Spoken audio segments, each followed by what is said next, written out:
Počela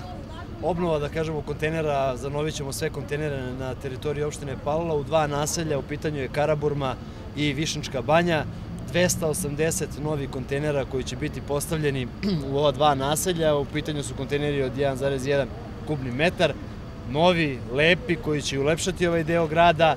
i ono što mogu da obećam u saradnji sa gradskom čistoćom da ćemo kompletno sve kontejnere zanoviti u narednih mesec i po dana na teritoriji čitave opštine. Ovo je snažna poruka da je važno da mislimo o svim ulicama, da mislimo o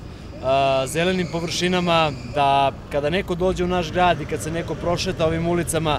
da ljudi mogu da primete da neko vodi računa o komunalnom redu, da to liči na nešto, da je to uredno sređeno, a ja bih apelovao i na građane na našoj teritoriji da vode računa, da ne palimo kontejnere, da ih ne uništavamo. Niko nam ovo nije poklonio, ovo smo morali da kupimo i da izdvojimo novac da bismo mogli da uredimo i sredimo naše ulice. Nastavit ćemo takođe i sa đubrijerima i sa drugim, da kažem, rekvizitama od strane gradske čistoće prema našoj opštini. Mislim da ćemo u ovom prolećnom vremenu potpuno dobiti jedno novo lice Palilule, da ćemo imati čiste, sređene ulice i još jedan apel da to sve čuvamo. U ovom trenutku 280 novih kontejnera, a očekujemo u narednom periodu da se taj broj poveća i da kompletnu teritoriju našu i sa leve i sa desne strane obnovimo i da imamo nove kontejnere.